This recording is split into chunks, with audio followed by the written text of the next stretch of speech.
What's up, fight fans? Thank you, as always, for coming through. All right, I think it's fair to say, if you follow me, that I have an issue with paying for fights. Not all fights, not all fights. I've paid for pay-per-view many a time. If it's a big night, happy to pay for it. If it's a big fight, happy to pay for it. Friends will come round. I'll go to Ryan's house, maybe get drinks, get some food, sit down and watch it. Because you know what? You deserve my $21.95 or $19.95. But there's a lot of fights where I just think, no, that's not happening. The two fights I'm going to mention to you now are fights that I would happily pay for.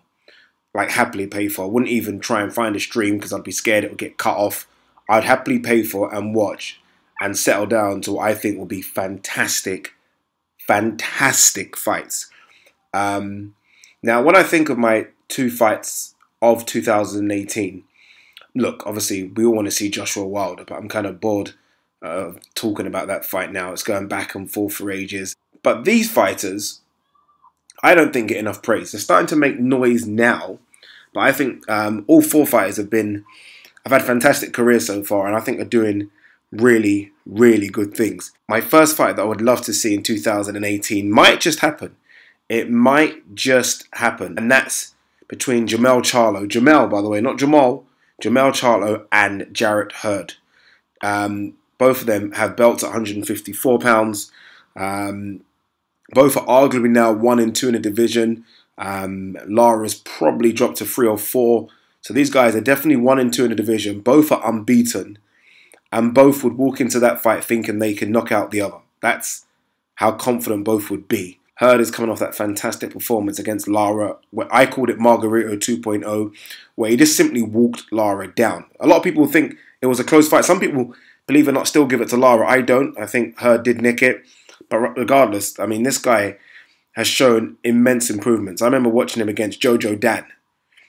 Guys might remember him for fighting Kell Brook. And I thought, okay, he beat Jojo Dan, but I kind of felt like, not too sure. And then I kind of took notice against Tony Harrison. That Tony Harrison performance was good. And then Austin Trott, obviously the very experienced Austin Trott. And then obviously now Lara. He's massive for 154. And again, like I said, it literally is Antonio Margarito 2.0. You will hit him, but he will keep on walking forward. But will he keep on walking forward if Jamel Charlo hits him? Jamel Charlo, I think, is probably the #1 in the division right now. Really good performances and wins against tough opposition. I mean, John Jackson is no joke, knocked him out. I mean, Charles Hatley knocked him out. Lubin knocked him out. And he's actually fighting Trout, I think in, next month, I think, or a couple of months' time, he's fighting Trout. And I think he'll probably stop Trout as well. I don't like to compare fighters from yesteryear to fighters now, because I think fighters are very, very different. But there's something about him that reminds me of Gerald McClellan. He's got this mean streak in him. I mean, if you watch their interviews outside the ring, they're very aggressive, but they fight that way as well. Both of them, particularly Jamel. But both of these guys, both Hurd and Jamel Charlo, would make a fantastic fight. It's a fight I'd pay for. It's a fight that could happen. If Jamel Charlo, like I said, comes through against Trout, then there's nowhere really for them to go apart from going to 160. And Jamel probably ain't going to 160 yet because his brother's campaigning there. So it's a fight I definitely want to see. That's my first one. So that's Jarrett Hurd versus Jamel Charlo. I think #1 versus #2. All right, my second fight. Well, it'd be rude if I talked about Jamel and didn't mention Jamal Charlo. And that's the guy that I want to see. And I want to see Jamal Charlo versus Danny Jacobs.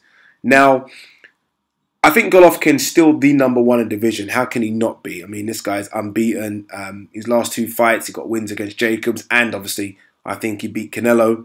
But I'm telling you now, there are some hungry guys behind him. And I don't think you get much hungrier than Jamal Charlo. Jamal Charlo, who I think at the time of moving up from 154 was the best 154-pound fighter. Good wins against the likes of K9 and Trout and Julian Williams. That was the really good standout performance. And then at 160, smashed Highland to pieces. Then on the weekend, we saw what he did to Centeno Jr. I think this guy is one mean motherfucker. I really do. And I actually think he's the better boxer of the two brothers. I think Jamel might get more recognition, but I think Jamal's actually the better boxer. And I just feel like him at 160 is perfect for him. These guys are like, I think the Charlos are like 6 foot, 6'1", which is why I laughed when I heard about Kell Brook and Amir Khan possibly stepping up to 154. I mean, you're lucky Charlo's gone up, but this is what's awaiting you, 154. Guys that are 6 foot to 6'1", that have to bore themselves down from probably something like 180, 190 to make the weight. You don't want none of that. But Jamal Charlo's having beef with Danny Jacobs. It's kind of quieting down a little bit, but those guys, they met. Where did they meet? Who was fighting? I don't know who was fighting at the Barclays Arena, but those guys met face to face and had an altercation, and it since has spilled over to Twitter. I think Danny Jacobs is a beast. I really do. And the only hiccup really on Danny Jacobs' record is that Dimitri Pirog knockout, which is 2010. Since then, it's come back well, really. I mean, you look at performances, the ones that he knocked out, like Caleb Truax. Remember, Caleb Truax gave James DeGale hell twice at 160, but I think the one that put him on the map really was that Peter Quillen knockout, that Battle of Brooklyn. That knockout was vicious. And then the Gennady Golovkin performance. Some people think he won that, but I think he showed how he could get off the canvas and really put on a fantastic performance against Gennady Golovkin, catching Gennady Golovkin with punches from everywhere. So that was a fantastic performance. Not so good against Arias, but he's got a tough matchup against Selecki coming up. But if he can get through Selecki and make it look impressive, hopefully get the stoppage, then him against Charlo will be a fantastic matchup. And honestly, I know everyone talks about Hagler-Hearns. We always beg for a Hagler-Hearns type fight. I'm telling you now, Jacobs versus Charlo is Hagler versus Hearns. Those guys will come out and swing. We've seen it with Jacobs already. He's done it. We watch his fights against Peter Quillen. Watch that fight. Watch the fight against Caleb Truax. When it's a war, he's ready to step up to a war. He will do that. And so will Jamal Charlo. Jamal Charlo will fight as well. So those are my two fights. It's strange. We've got both Charlo brothers in there. And Danny Jacobs and Jarrett Hurd. Those are the fights I really want to see in 2018. I think we might see Jamal Charlo versus Jarrett Hurd. I think boxing politics could get in the way of Jamal Charlo versus Danny Jacobs, but fingers crossed it doesn't, and we get to see those four combatants clash. Because I'm telling you now, there will be no backward steps. I mean, a lot of people talk the talk. I genuinely feel all four of these guys. Remember, 3 of them are unbeaten, and Jacobs has only lost to Pirog and GGG. No shame in that. All 4 of those guys can fight. All 4 of them have been world champions, are world champions, and I think it just makes for some fantastic boxing. I really do. But guys, get your ones in. And what are your 2 fights, just 2, that you really want to see in 2018? Remember, I don't want to hear Joshua Wilder, and I do not want to hear Linares or Lomachenko. Is there anything other than those 4, please? Get them in.